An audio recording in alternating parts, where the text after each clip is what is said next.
第三處，耶穌體力不支，第一次跌倒地上。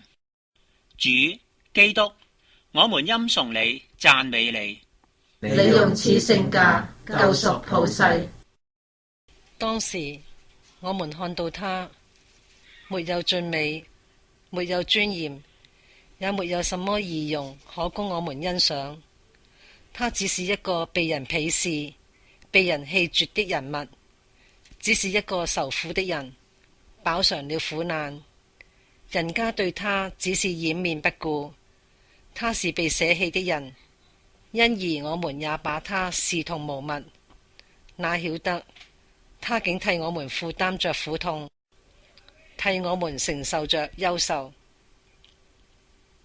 創造及管理宇宙的天主子，由於對父的服從，變得像人那樣軟弱，竟不能肩負起一根木頭的重量。但那正是天父的旨意，否則耶穌不能成為我們的模範。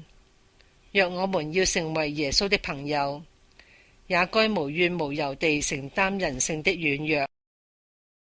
主，我們離開了正路，只得到空虛和酸苦。求你光照，使我們認識，當我們軟弱時，能得到你的扶持。你無盡的愛，將一切罪人抱於懷中，請讓我們都能共享你的寬宏與慈愛。天主，仰仗你所受的苦難，求你垂憐我們。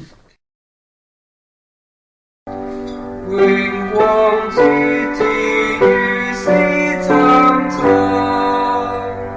因此自我結義濟助，被父被孩童。